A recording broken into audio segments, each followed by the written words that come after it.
Selamat datang di Jurnal Anak Muda. Di kesempatan kali ini, ya gue pengen coba ngeluarin gagasan gue dan kritik gue terhadap pendidikan tinggi di Indonesia. Dari kemarin gue lihat-lihat di media sosial itu cukup ramai, banyak sekali insight-insight baru yang akhirnya gue sadari, gue ternyata seproblematik ini dunia pendidikan tinggi kita. Dalam bahasan kali ini, gue pengen ngejelasin tentang analisa gue terhadap kritik pendidikan tinggi gue, terhadap pendidikan tinggi, sorry. Dan juga di akhir video gue coba nawarin gagasan. Kalau misalkan gagasan tersebut bisa dirasa rasional, saya sangat terbuka untuk kemudian kita eksekusi bareng-bareng. Kapan lagi kita membentuk gerakan kolektif yang awalnya itu dari media sosial. Oke, maka dari itu simak video ini baik-baik.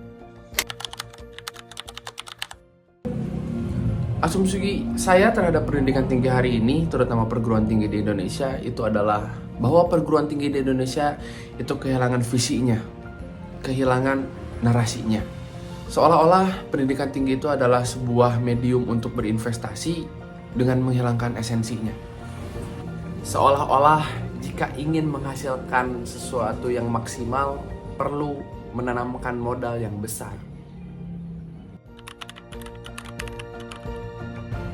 Perlu kita sadari teman-teman bahwa pendidikan itu akan selalu berbicara tentang manusia, proses, dan tumbuh. Dimana proses itu akan selalu melibatkan hal-hal yang bersifat dengan sistem. Maka analisis pertama, banyaknya problematika pendidikan tinggi di Indonesia mulai dari masalah UKT, mulai dari masalah kesejahteraan dosen, mulai dari masalah publikasi ilmiah yang minim, kontribusi sosial yang minim juga, kemudian ruang dialektika mati, hingga berakibat pada minimnya inovasi-inovasi yang bermanfaat bagi masyarakat. Itu ada dua kemungkinan. Pertama, ekosistem pendidikan tinggi kita itu sudah rusak. Atau yang kedua, ekosistem pendidikan tinggi kita sengaja dirusak. Bayangkan di satu daerah itu hanya ada satu warteg. Kemudian warteg tersebut menjadi langganan setiap orang yang ada di daerah tersebut. Karena warteg tersebut menjadi banyak pembelinya, akhirnya warteg tersebut mengalami keterbatasan resource, sehingga semakin hari warteg tersebut semakin mahal. Semakin mahal, akhirnya pelanggan pun hanya beberapa saja yang mampu untuk membeli makanan di warteg tersebut. Melihat kondisi seperti itu, lahirlah kompetitor-kompetitor yang kemudian membuka warteg juga di daerah tersebut. Tapi karena tidak ada lembaga yang mengatur tentang banyaknya warteg yang harus ada di daerah tersebut, akhirnya warteg di daerah tersebut menjadi menjadi terlalu banyak. Karena terlalu banyak, akhirnya terjadi kompetisi yang tidak sehat antar warteg dengan tujuan untuk menarik pelanggan.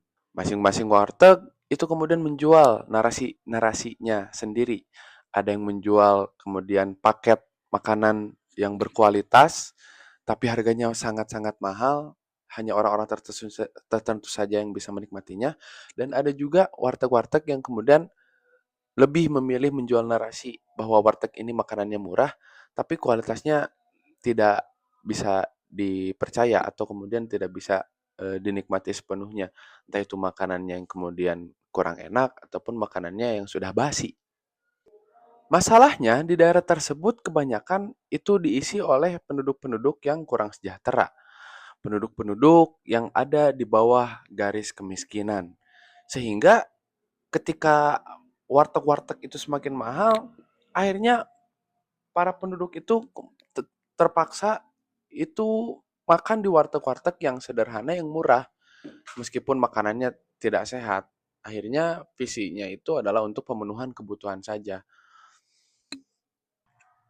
Nah, jika makanan tersebut atau makanan enak itu adalah hak yang perlu didapatkan oleh warga yang ada di daerah tersebut, maka siapa yang salah di sini?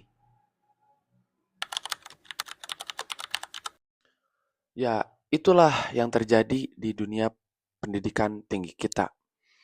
dunia pendidikan tinggi kita terlalu banyak universitas. Hingga akhirnya itu menciptakan segmentasi pasar-pasar tertentu yang siapa yang berhak untuk masuk universitas ini dan siapa yang berhak untuk masuk universitas yang lain. Akhirnya terjadilah perbedaan harga karena logika pasar yang tadi. Akses-akses pendidikan yang berkualitas itu hanya dinikmati oleh segelintir orang yang mempunyai modal yang lebih atau hanya orang-orang dengan pendapatan yang lebih besar. Sementara pendidikan-pendidikan alternatif yang tidak menjamin kualitas itu kemudian menjadi alternatif bagi masyarakat. Masalahnya, masyarakat kita itu cenderung banyak yang tidak sejahtera. Untuk akses pendidikan yang mahal, mereka tidak mampu untuk membayar. Sehingga jangan heran ketika kemudian mayoritas masyarakat itu lebih memilih untuk masuk perguruan tinggi yang lebih murah.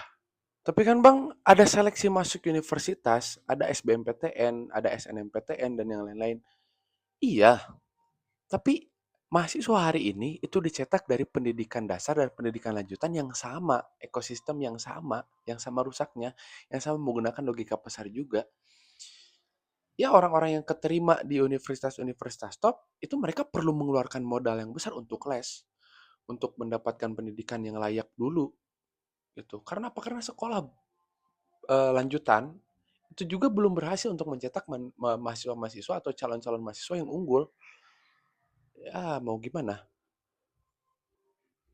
Peran pemerintah penting di sini. Meskipun universitas kita banyak, perlu ada barrier to entry bagi perguruan tinggi ini.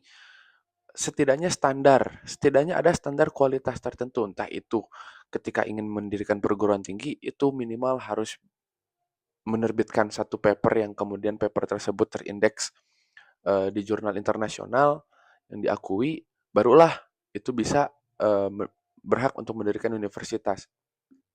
Di Indonesia, akreditasi universitas itu hanya terbatas pada administratif dan juga fasilitas saja. Tidak kepada kompetensi dosen, kemudian kepada hal-hal yang sifatnya akademik gitu. Dan ini menjadi sumber masalah utama dalam pendidikan tinggi kita. Ketika pendidikan tinggi kita perguruan tingginya itu sudah menjadi pabrik penghasil paket makanan, kemudian ijazah dikomodifikasi menjadi sebuah komoditas, dan mahasiswa itu dianggap sebagai konsumen yang berhak untuk memilih makanan apa saja sesuai dengan kapasitasnya, sesuai dengan kemampuannya untuk membayar.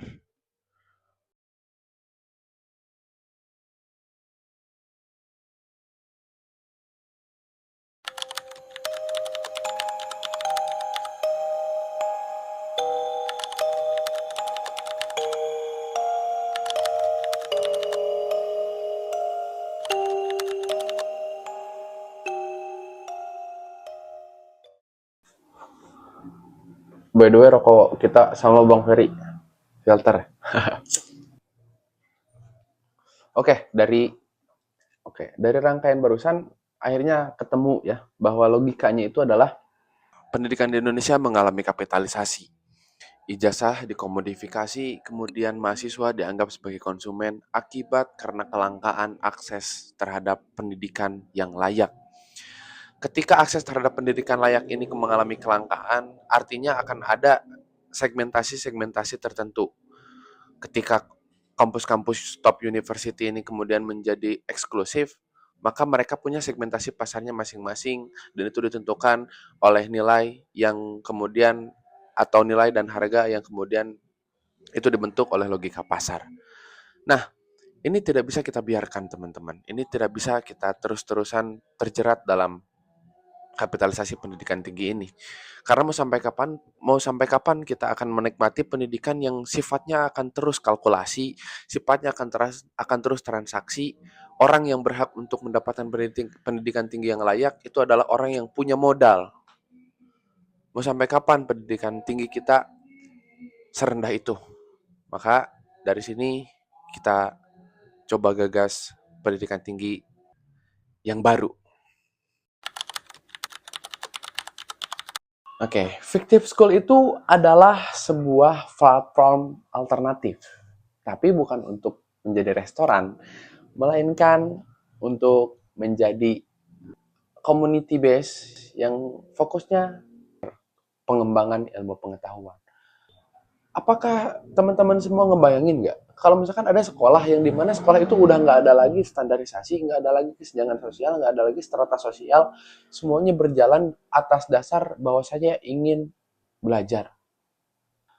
Fictive school ini bukan berarti fiktif yang utopis, tapi ini tuh adalah sebuah singkatan bahwa belajar itu perlu fun, dengan menggunakan komunikasi yang interaktif, bermodalkan creative thinking, lahirlah gagasan yang transformatif melalui aksi-aksi dari inisiatif masyarakat dengan visi yang jelas, dengan harapan mampu membentuk ekosistem pendidikan yang egaliter. Nah, itu fictive school.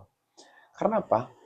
Karena saya berasumsi bahwasannya fun, bukan hanya fun, tapi fun fundamental understanding dibawakan dengan cara yang fun, ditambah dengan komunikasi yang interaktif dua arah, dengan modal creative thinking, itu akan pasti melahirkan gagasan yang transformatif, aksi-aksi inisiatif,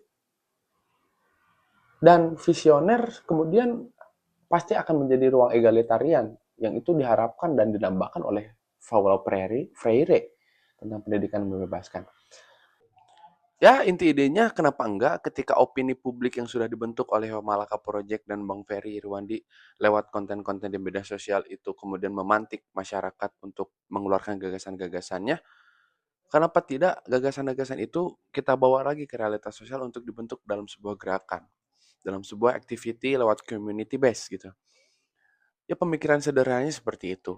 Saya kira ketika opini publik ini sudah kemudian satu suara, satu visi untuk perubahan pendidikan tinggi di Indonesia, maka langkah selanjutnya adalah untuk realisasikan itu dalam bentuk gerakan-gerakan konkret. Ya saya ngebayangin kalau misalkan nanti ada akademisi, ada aktivis, ada para pedagang, ada kemudian para pelajar dan elemen yang lain dalam masyarakat di Indonesia itu berkumpul bersama-sama membangun diskursus tentang perbaikan pendidikan tinggi di Indonesia.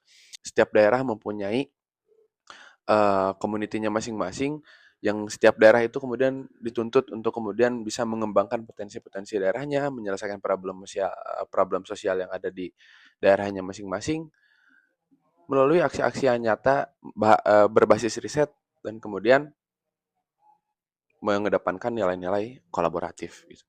Malaka Project sudah menguasai media, distribusi narasi, maka Fictive School mencoba menjadi sayap kanan dari Malaka Project untuk bisa merubah opini masyarakat itu, opini yang sudah dibentuk itu dalam sebuah gerakan aksi nyata.